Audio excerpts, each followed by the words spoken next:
সত্যে ছিল দান ধর্ম, শাস্ত্র প্রমাণ যেটা পাওয়া যায় 4 বেদ 14 শাস্ত্র 18 পুরাণী। আর ত্রেতায় ছিল বিশাল যজ্ঞ ধর্ম। আর তারপরে আসলো সেবা পূজা অর্চনা আদি। আর কলিতে এ হরিনাম সংকীর্তন।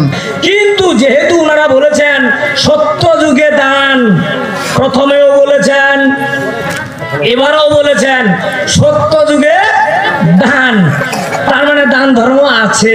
ওনারা এটা জানে দান ধর্ম আছে, হয়তো ওনাদের বুঝতে বলেছে সত্য যুগে নয় কলি যুগেতেই।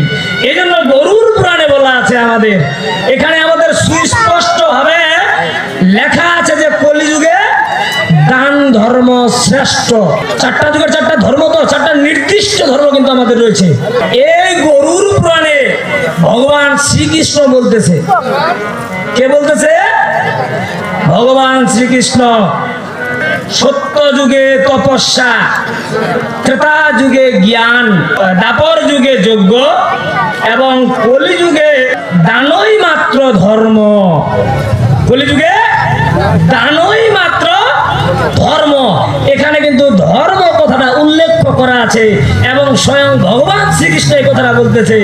আর ভাগবত মহাপুরাণে ধর্ম কথাটা উল্লেখ নাই, বিষ্ণু পুরাণে ধর্ম কথাটাও উল্লেখ নাই। জয় জয় শ্রীকৃষ্ণ প্রমানন্দে। ঠিক এই ধর্ম কথাটা আমাদের মনুস্মৃতিতে প্রথম অধ্যায়ের 86 নম্বর শ্লোকে বলা আছে। ওনারাও স্বীকার করেছেন, তবে ওনারা বলেছেন সত্য যুগে দান। ওনারা বলেছেন সত্য যুগে দান, আসলে সত্য যুগে দান নয়। যদি ওনার ওই কথাটাই হয় তাহলে ভাগবত মহাপুরাণে যে 12 স্কন্ধের 4র্থ অধ্যায়ের 52 নম্বর শ্লোকটি বললেন, ওখানে কিন্তু সত্য যুগে দান কথাটা লেখা নাই। ওখানে সত্য যুগে তপস্যারই কথা বলা আছে, ত্রেতা যুগে ধ্যানেরই কথা বলা আছে, দ্বাপর যুগে যজ্ঞেরই কথা বলা আছে। তাহলে দানটা কোথায় গেল? এতক্ষণ ধরে যে আপনারা বলতেছেন সত্য যুগে দান, সত্য যুগে দান, সত্য যুগে দান, এতক্ষণ ধরে গানও গাইলেন, কিন্তু এখানে এসে দানটা আবার উঠাই দিলেন, এটা তো দানে নেই। 4টা যুগের বেলায় কোথাও কিন্তু দান পড়লো না, শেষে ওনারা যে ফিনিশিংটা দিল, অথচ গান প্রথম থেকে ওনারা করতেছে সত্য যুগে দান, সত্য যুগে দান। আমরা শুনেছি তো নাকি বাবাজি? সত্যে ছিল দান ধর্ম, সত্যে ছিল দান ধর্ম। এখন শাস্ত্রীয় ব্যাখ্যাটা যদি আমি একটু বিচার করতে যাই, মনে করেন ওনারা বলতেছে না ওইটাই ধর্ম, আসলে শাস্ত্রে নাই। কিন্তু তথাপিও আমি মনে করতেছি যে যেহেতু ওনারা বলছে কথাটা, আচ্ছা যদিও হইল, এটার একটা বিচার আছে বাবা। কি বিচার আছে? ব্যাসদেব জানে যে উনি শাস্ত্রগুলা রচিত করছে, এই কলিযুগে এরকম গন্ডগোল বাবা হবে, তো এটার সমাধান কি? এই ব্যাসদেব তার ব্যাস সংহিতার প্রথম অধ্যায়ে বলে গেলেন, কি বললেন? যে পুরাণে আর স্মৃতিতে যদি বিরোধ হয় সেখানে স্মৃতিই বলবান, আর যদি স্মৃতি এবং শ্রুতি বিরোধ হয়ে যায় সেখানে শ্রুতিই বলবান।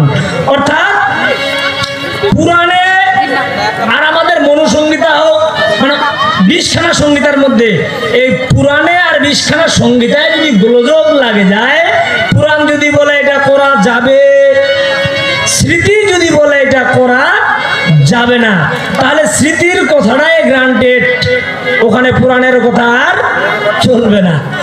আর স্মৃতি আর বেদে যদি আমাদের গন্ডগোল হয় তাহলে ওখানে স্মৃতির কথাটা বাদ পড়ে ওখানে শ্রুতির কথাটাই বলবান হবে, অর্থাৎ বেদের কথাটিই বলবান হবে।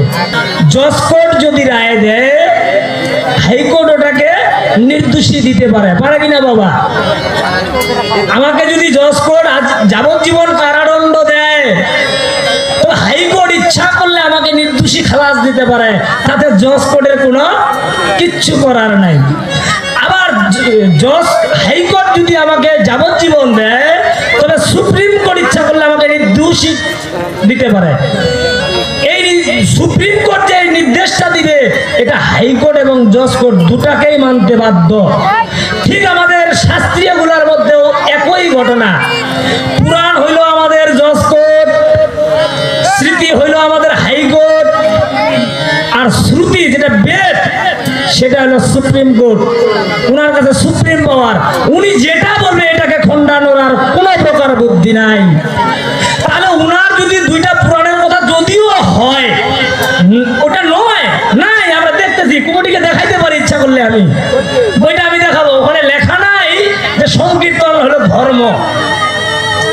তথাপিও যদি ওনারা মনে করে, তাহলে মনুসংহিতা যেখানে বলতেছে কলিযুগে দান ধর্মই শ্রেষ্ঠ, যেহেতু আমি স্মৃতি থেকে রেফারেন্স দিয়েছি, মানে হাইকোর্ট থেকে রেফারেন্স দিয়েছি, ওখানে কি বাবা জজ কোর্টের কথা আর শুনবে কেউ?